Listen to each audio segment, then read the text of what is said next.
आणि कधीच कोणाच्या परिस्थितीची मस्करी करायची, त्यात आनंद मानायचा नाही. हा माय, आज जर तिच्या अंगावर 100ची आणि तुमच्या अंगावर 1000ची साडी आहे तरी गणरायाची कृपा आहे. पण जर तुम्ही तिच्यावर हसलात तर काही दिवसांनी अशी वेळ येईल तिच्या अंगावर 10,000ची असेल आणि तुमच्या अंगावर फाटक्या पदराची असेल. हे दिवस बदलायला वेळ लागत नाही बरं का. त्याच्यामुळे कर्म सत्य ठेवा. कोणाच्या परिस्थितीची मस्करी करून आनंद मिळवायचा नाहीये. मी स्वतः आनंदी झालो पाहिजे. आणि आनंद तेव्हाच मिळतो जेव्हा तुम्ही लोकाला आनंद द्याल. लोकांचं वाटोळं करून आनंद भेटत. लोक सहज म्हणतात ते नरकात गेलं की तळत्यात म्हण, हानत्यात म्हण, पोळीत्यात म्हण, काप्यात म्हण. खरं आहे का? मला माहित नाही, मी नाही गेले. मी खरंच नाही ना. गरुड पुराण सांगतं असं असं असतं म्हटलं असणारच ते. पुराण सांगतंय म्हणजे खरं आहे. पण मी खरं सांगू का, मेल्यावर नरकात जाल की नाही याचं माहीत नाही. पण जो माणूस दुसऱ्याच्या प्रगतीवर जळतो तो नरकातच जळतोय. त्याला मरून नरकात जायची गरज नाही. त्याचं आत्ताचं आयुष्य नरक आहे. खरंच नरक आहे. त्याला दुसऱ्याचं सहन होत नाही ना. काय जग. आणि खरं सांगू का, प्रामाणिकपणे संसार करा तुम्ही. देव तुमच्या संसाराची राखणदारी करेल. त्याला काही फार वेगळं करायची गरज नाही. ठाईचं वैसोनी करा एक चित्त आवडी अनंत आला बाबा आसोनी काही नाही. माय काही नाही लागत. तुम्ही फक्त नवऱ्याला जीव लावा, देव तुम्हाला जीव लावतोय. तुम्ही देवाला सुद्धा लावू नका, नवऱ्याला लावा फक्त. तुकोबाच्या अगोदर तुकोबाच्या बायकोसाठी विठ्ठल आले की नाही? काय केलं तुकोबांच्या पत्नीनं? फक्त नवऱ्याला जीव लावला. 2 बायका तुकोबांना. तुम्ही लय कान देऊ नका, तुमच्यात आणि त्यांच्यात फरक आहे. ते संत होते, तुम्ही काय.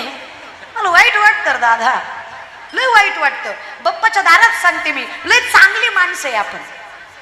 पण बाया वाचवणारे आपण बाया नाचवायला लागलो की वाईट वाटणारच ना दादा, हे की नाही? पैशाचा माज करून स्त्रीचा अपमान करणं कितपत योग्य आहे?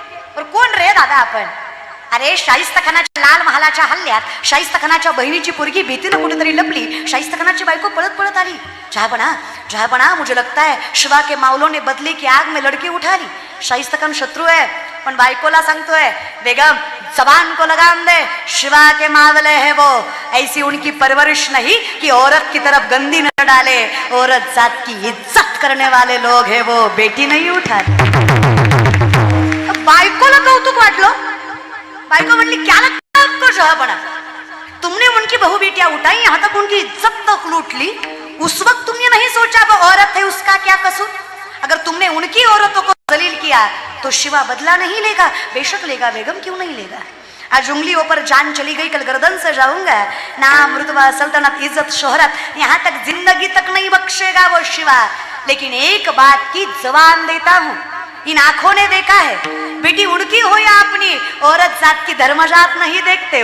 वो किसी भी मुल्क की हो, कितनी भी सुंदर क्यों ना हो, आगे से समर्पित करने वाली भी क्यों ना हो, शत्रु की भी क्यों ना हो, हर औरत जात को देवी की तरह पूजते हैं. ऐसे हिंदू है वो, औरत जात की इज्जत करते हैं. विचार माय बाबा हो, शत्रूलाही विश्वास वाटावा असं चारित्र्य ज्या राजाचं, त्याचे वारसदार आहे आपण. आपल्या नजरेत तेवढीच खरता, तेवढंच सामर्थ्य आणि तेवढंच पावित्र्य हवं तर हिंदू आहेत आपण. नाही तर काय जगण्यात मजा हो. कनिष्ठ बोलायचंच, यत्र नारीस्तु पूज्यते रमन्ते तत्र देवतः. बोलायला राहिलं, हे वागायला कुणी नाही, फक्त बोलायचं. पण बाईचा अपमान कसा करायचा हे आमच्याकडनं शिका. अवघड आहे हो. काही लागत नाही रे बायकांना, काही लागत नाही. पैसा अडका कमी द्या, सोनं नाणं कमी द्या, आयुष्य आराम कमी द्या. पण जो पुरुष आपल्या घरातल्या लक्ष्मीचा 4 माणसात कधी अपमान करत नाही, ती लक्ष्मी त्याच्या घराचं गोकुळच करते. एवढी ताकद तिच्याही मनगटात असते. सन्मान वाजवा, टाळ्या वाजवीत जा. कधीतरी आमच्यासाठी पण वाजवाचा टाळ्या, है की नाही? बायांचं सगळं झोंबतो तुम्हाला. कीर्तन मरू द्या तिकडं महाराज बरं का. आम्ही कुठल्या क्षेत्रात नको हो तुम्हाला. आम्ही असं कसं हो दादा, काहीतरी आमचाही सन्मान करत जा की. बरं माय, मी काय खोटं बोलले का? संसारात तुम्ही सगळं कोणाच्या जीवावर सोडून येता? सासरी कोणाच्या जीवावर सोडता सगळं? ते माहेर कोणाच्या जीवावर सोडता तुम्ही? कोणाच्या विश्वासावर? अगं माझं झालं नाही म्हणून तुम्हाला विचारते. माझं एकदा पेटलं आपलं, सॉरी झालं, येईल अक्कल माझी मला. तुम्हाला एक्सपिरियन्स म्हणून विचारते. संसारात कोण शहाणा लागतो? हा नवरा लागतो की नाही, मालक लागतो की नाही. आम्हा वैष्णवांचंही तसंच आहे. पंढरीच्या मालकासारखा मालक एकदा पाठीमागे उभा राहिला ना, मग आमच्या सारख्याला काहीच कमी पडत नाही. आम्ही प्रत्येक दुःखाला आनंदात बदलतो. फक्त आमचा मालक आम्हाला भेटला पाहिजे, बस काहीच लागत नाही. तुका म्हणे सोपे आहे सर्वाहुरी, शहाणा तो धनी घेता. मालक शाना भेटला पाहिजे. मग काय, माऊली म्हणतात राजा याची कांता काय भीक मागे, मनाची जोगे सिद्धी पावे.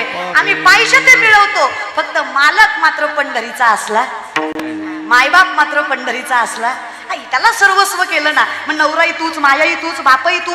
जनाई म्हणते मला काहीच वाटत नाही संसाराचं.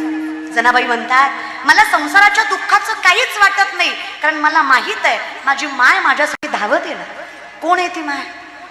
एक एक विठाबाई, एक एक विठाबाई.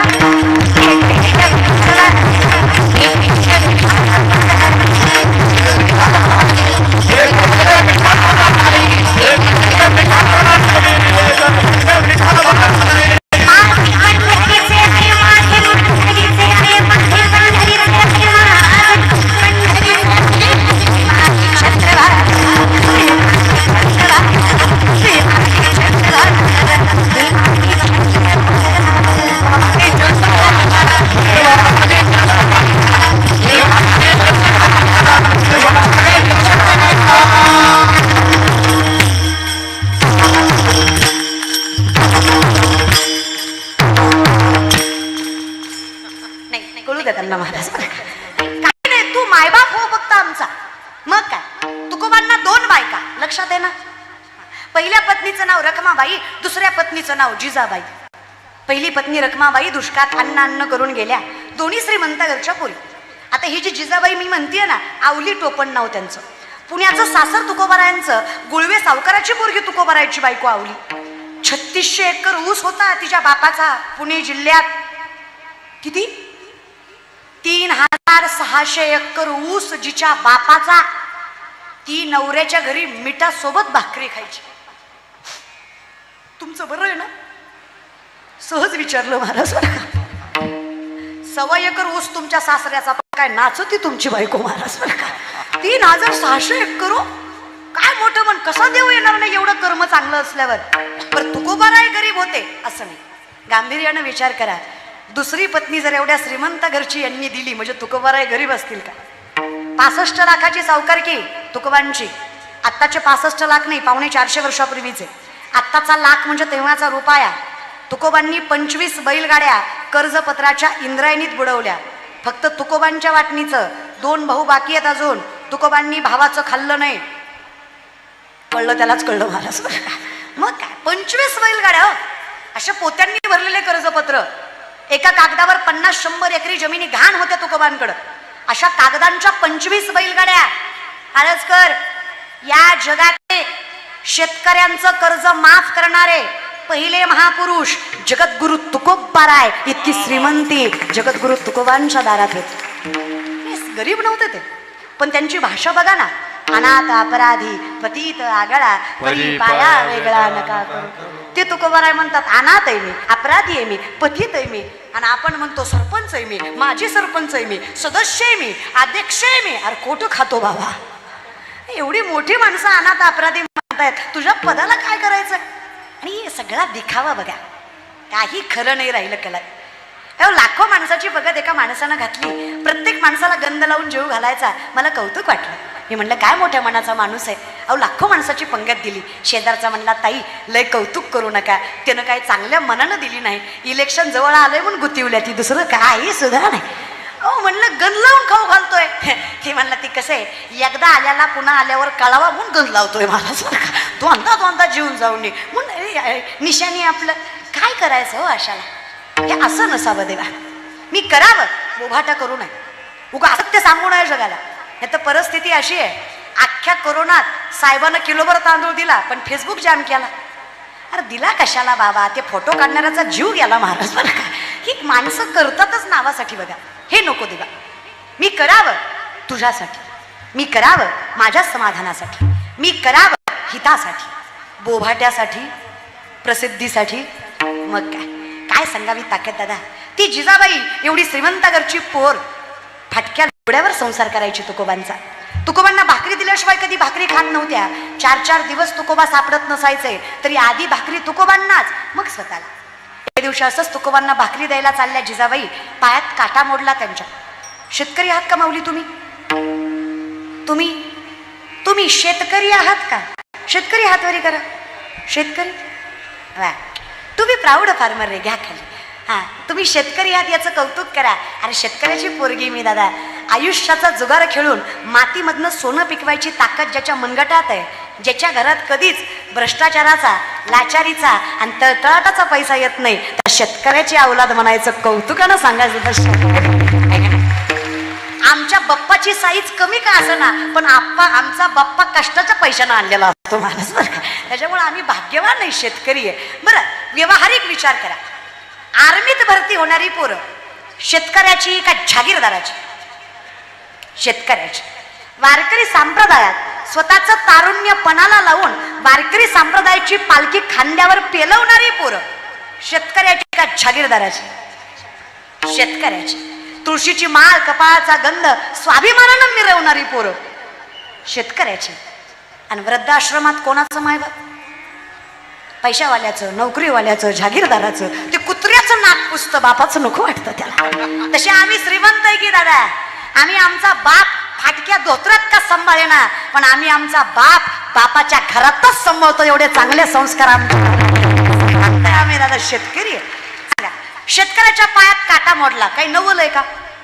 मोडतोच. आता शेतकऱ्याच्या पायी काटा मोडला, जर पाणी नसेल तर शेतकरी काटा कशानं बघतो? लाजू नका, सगळे थुकाच लावतात. इथं काय फार हायजीन मेंटेन करायचं नसतं, थुकाच लावायचं. मला खरं सांगा, एका थुक्यात काटा दिसतो, 2-4 वेळा तरी लावावा लागतो. आई काटा मोडला जिजाबाईला, हो, पण त्रास झाला त्रैलोक्याच्या नाथाला, त्या पंढरीच्या आईला. तिच्यासारखी मायच नाही बघा. ते जुनं भजन आहे बघा. लेकरांची सेवा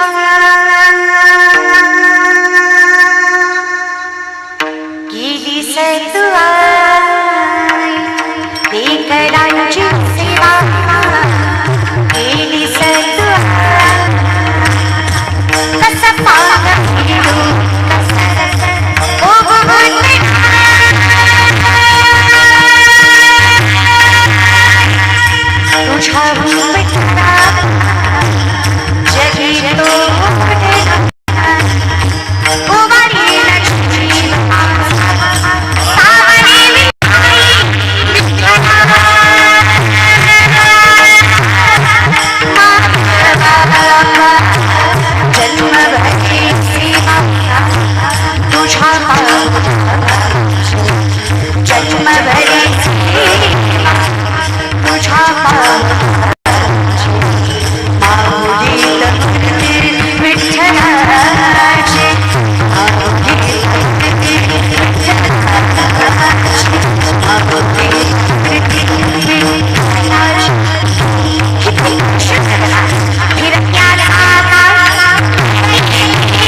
बाप्पाच्या दारात म्हणायला लाजू नका.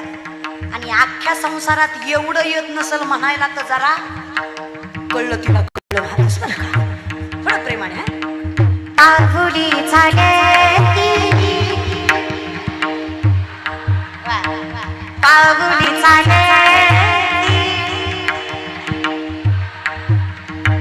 दुखी संसाराची